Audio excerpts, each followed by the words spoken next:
Hey everybody, this is going to be my TBR for November. I didn't do one of these last month, October, and I really wanted to, but from September to October is usually the same books, and in September I only read like two because I decided to pick two of the longest books that I had from R.L. Stein, and yeah, I didn't get very far, but I got some shorter ones this month, and most of them are fresh. I don't have a lot of like repeats, but yeah, I'm very excited to kind of dive in. So let's go ahead and start. This is the first book I have here is one that I've already started on. This is Escape from the Carnival of Horrors, and I'm excited to do a review on this, and I'm excited to finish this book because I do like this book, and I'm gonna already stir up some controversy because this ain't one of my favorites. I'm gonna go ahead and tell you that right now. I know it's one of the first ones in the series, but I'm not gonna say much more about it. But yeah, there's some stuff that I do like, but there's a lot of other stuff that I don't. But yeah, and that just rolled over from last month. But starting with the themes, we have this one's about a video game, and this month I have a close family member that's celebrating a birthday. So, um, they like video games and stuff. So I decided to kind of match that up with them. I picked out Blood Red 8 Ball from the Spine Tingler series. Keeping with the birthday stuff, I picked Three Evil Wishes from the Ghost of Fear Street series. I've put this on my TBR quite a few times. I picked Zapped in Space from the Give Yourself Goosebumps series. This is about an arcade game, gone wild. And there's also an Arctic thing in this book. I know, looking at other people's reviews and stuff.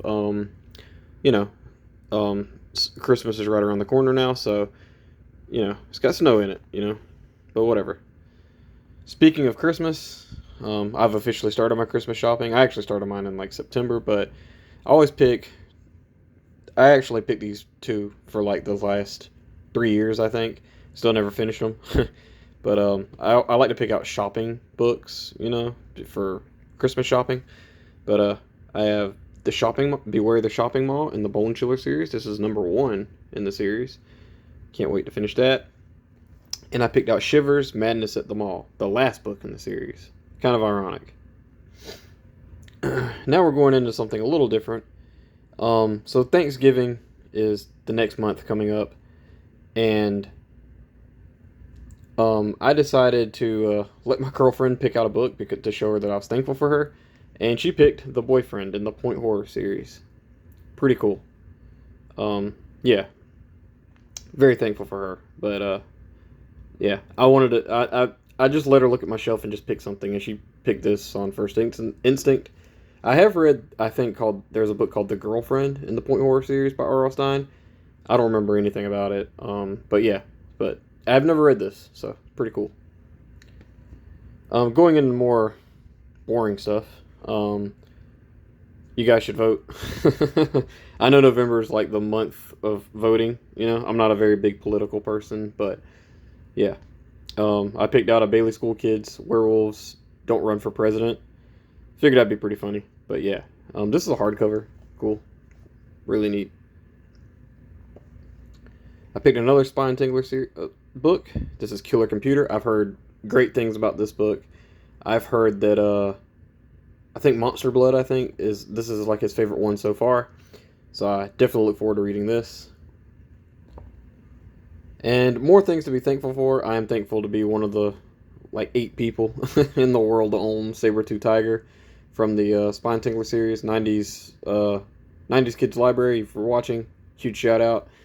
But yeah, I plan on reading this. I heard this is the opposite of what Austin over at Monster Blood thinks. I heard he thinks this is really trash, really bad. I haven't looked at his review yet because I want to read it for myself and then go back, but I know that he doesn't like it.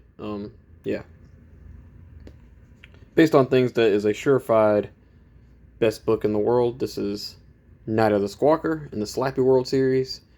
The reason I picked this is, Thanksgiving. I usually pick out stuff with birds, closest to a turkey. But yeah, this is a Night of the Squawker in the Slappy World series. This is the only one that I have not read in the Slappy World series. This isn't the only one I haven't reviewed, but yeah, more on that later. And I picked this again too. Guess Who's Coming for Dinner? This is in the Shiver series. Um, this looks like a Thanksgiving kind of book. So yeah, wanted to pick that out. And I have some more books dealing with food. I have Beware of the Purple Peanut Butter and the Give Yourself Goosebumps books series. I live off of peanut butter and jelly sandwiches. So yeah, really excited to start this one.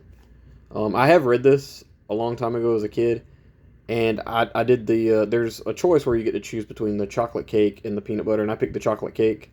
I know I'm going to pick that again the first time, so yeah. And I had fun with this one from what I remember, but yeah, really can't wait to start on that one. And this is kind of a reach, but I picked Your Plant Food from the Give Yourself Goosebumps book series, and it has the word food in it, so you know that's something to do with Thanksgiving, right? And my original Goosebumps book that I picked is My Best Friend is Invisible. When I was maybe 11 or 12, I've read this book, and I actually liked it. And years later, I saw people review this. They don't like it. I'm not sure who all doesn't or does or whatever, but I remember the ending, but I can't really say much about the ending without spoiling anything. But I remember the ending, but I remembered it. I didn't understand the ending. Let's just say that. But My Best Friend is Invisible is my original Goosebumps book that I picked. Oh, and I'm also the reason I picked this. I'm thankful for friends, and there's pizza on the front. How can you go wrong? All right, we're getting closer to the end here. I picked Billy Baker's Dog Won't Stay Buried because mainly one reason. I made it to 100 followers. This has nothing to do with Thanksgiving or anything like that, but it does have a lot to say that I'm thankful for. I've heard this book is really good, and multiple people that's been in my comments have told me to read this and share what I think about it. And I'm excited to do it. Excited to read this. I figured reaching 100 followers. I mean, it's not that big of a deal for other people that's got like thousands of followers or whatever, but this is a small channel, and I'm thankful for what I do have. Very humble. So yeah, I decided to try to go with a book that everybody has commented on. I know that Hunter Coleman, he's in my comments. He's asked me 2 or 3 times, have I read this book, and I have not yet.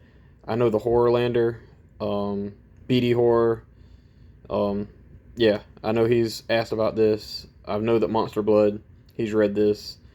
There's multiple people, but yeah, yeah. And yeah, huge thank you guys for 100 followers. That's really awesome. I really appreciate it, and yeah, I can't wait to read more books and talk about it with you guys. But really awesome. Um, I can't shout out everybody that comments, or something like that. But I will say that I'll give a few people some props for getting me this far, and that's Monster Blood, Shady Side Library, Pulp Fiction Books, Sean Stevenson. Um, I know I don't know exactly what the name is. There's a guy that comments all the time named Blue, something Blue 41. I'm sorry, but I should have looked before I started recording this. But yeah, all of you guys are great. Um, all the ones that's been around, forever. But yeah, huge shout out to all of you guys. Thanks for helping build this community even bigger. Yeah, but I can't wait to dive into this book and see what all the fuss is about. And last, but certainly not least, I came close to not reading it this month, but I'm not gonna really say the whole story. But I actually got a copy of this book because I'm getting rid of my old one, and yeah, I actually couldn't find the one that I replaced it with. So for a while, I didn't have a copy of this book. Well, I mean, I technically do, but I'm getting rid of it. But yeah, The Werewolf in the Living Room from the Series 2000 series is one that I picked. And I kind of decided on this because I'm thankful for my living room. I know that sounds ridiculous, but I'm thankful that I get to come home and sit down and just chill out um, after a hard day at work or whatever. But yeah, I decided to pick this. I just wanted to do a Series 2000 book. And one thing too, I've heard a couple of people that doesn't really care for this book, and I remember reading it a few years ago. I probably read this in like 2016 for the first time, and I remember liking it but not loving it. So I'm not really sure exactly, you know, what to expect. I remember there's like a funny scene at the beginning, and that's about it. That's as far as I remember. But yeah, The Werewolf in the Living Room. Looking forward to reading that. So that's my book stack for the month of November. Please let me know if you've read any of these books. What are your favorites? Did I do a good job on picking out some books? There's other books that I have that have like food on the front cover that I wanted to pick, but I didn't. Um, so yeah, please let me know in the comments below. Have you read this, guys? And again, guys, thank you so much for liking, supporting the channel, and commenting, and you know, telling me if I'm wrong about a review. Whatever, you guys are great. If I didn't shout you out, it's not anything personal. It's just I'm very last minute kind of person when it comes to doing these kind of videos, and I didn't look before I started recording. And yeah, I've already started this video like 3 times, for those of you who don't know. So yeah, yeah, that's my TBR for November. All right, guys, I think that's it. Bye.